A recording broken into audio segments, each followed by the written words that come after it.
All right, we do have breaking news this morning. What is President Trump's latest thinking about his explosive feud with Elon Musk?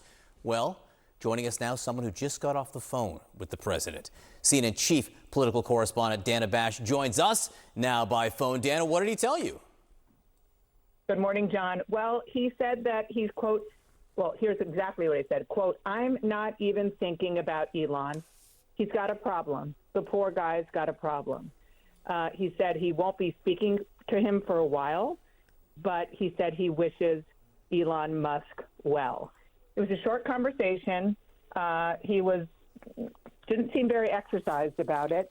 And the interesting thing is, of course, the context of this is how many people who are in both men's orbits are trying to broker a peace deal, so to speak, and trying to get them to talk because of the concern about the fallout in so many directions. I mean, the blast radius from this fallout is really, really big and very wide.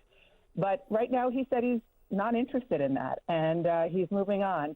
And in typical Donald Trump fashion, John, he, before I even asked the question, wanted to talk about what he wanted the storyline to be today, about the economy. He was talking about gas prices. He said he was waiting for the jobs numbers to come out, which I think is about 2 minutes from now.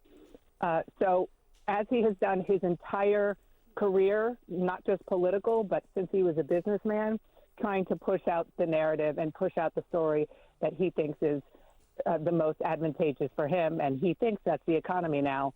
But of course, we did briefly talk about Elon Musk. And the headline is he says he has no plans to talk to him right now.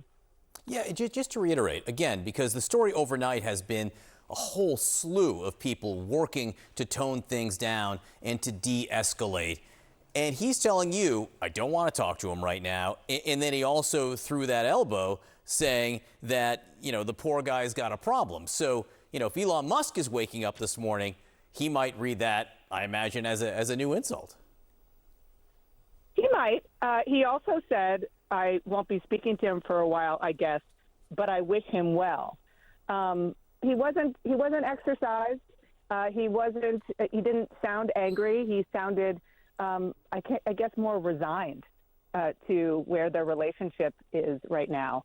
But he obviously is very well aware of the impact that this is having.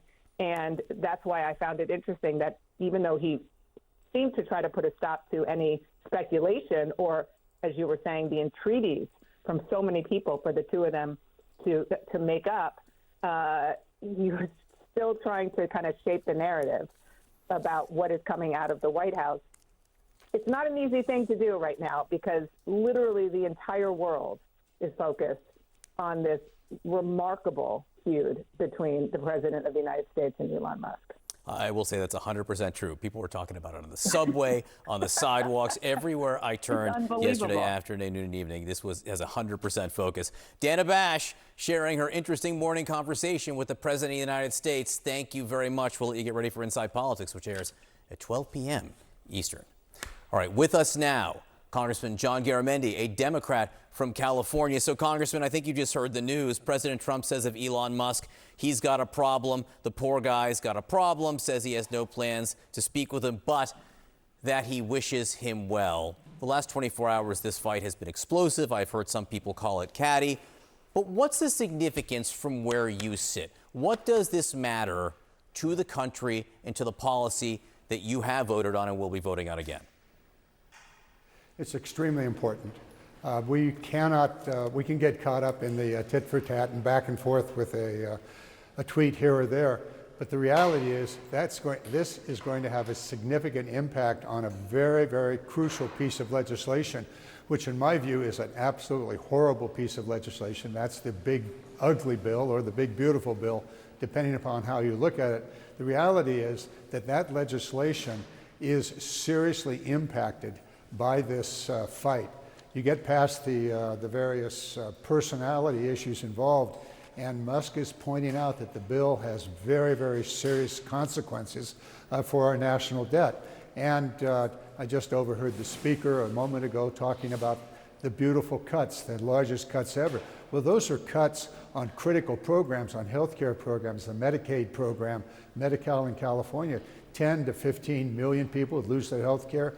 School lunch programs, veterans programs, programs that Americans depend upon, and international programs, all being slashed and destroyed in that legislation. So this is really, really significant beyond the personalities involved.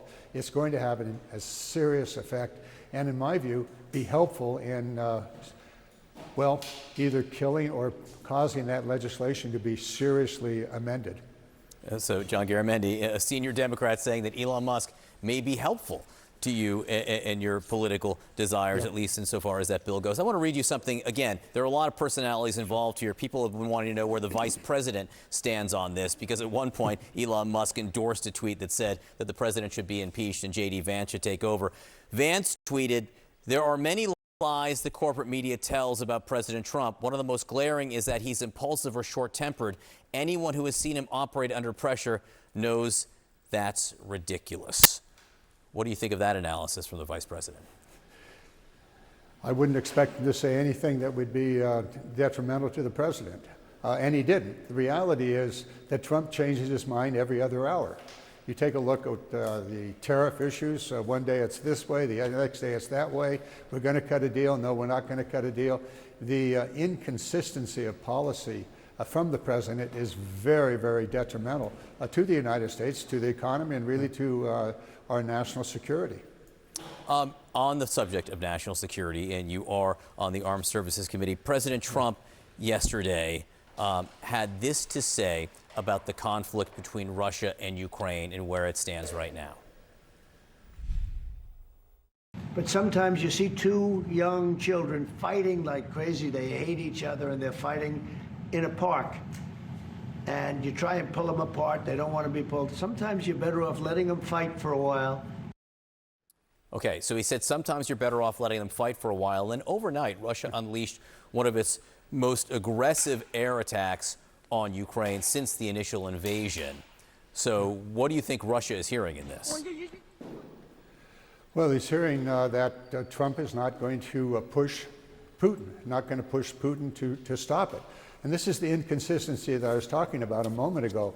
The previous day, he was talking about millions or hundreds of thousands of people being killed, soldiers being killed, how terrible it was. And now it's a schoolyard or a fight between a bunch of kids. It's that inconsistency that is so troublesome here. The attack was not just an attack on Ukraine. It was an attack on the urban areas of Ukraine. It was an attack on the children. It was an attack on the civilians of Ukraine. It wasn't. Ukraine went after Russian airplanes. Russia, Putin, is going after civilians. He is bombing the apartments. He's bombing the urban areas of Ukraine. It is a horrible situation. It's one in which the United States needs to stand strong and consistent in support of Ukraine. And at the same time yesterday, it was announced that the air defense systems that should have gone to Ukraine are somehow going to be diverted to the Middle East. You go, what in the world is that all about? It's this inconsistency. Bottom line here is it's absolutely critical to our national security and really to the security of Europe and the world that Ukraine has the support it needs to be successful in its fight against Russia. We need to understand what Putin really wants to do. He wants to rebuild the Soviet Union. He wants to reestablish the Warsaw Pact in which Russia dominates Eastern Europe. This is a direct attack through Ukraine on NATO. If in any way Ukraine becomes a puppet of Russia, or it becomes a part of Russia as it once was, then the next step is Eastern Europe, and that is NATO.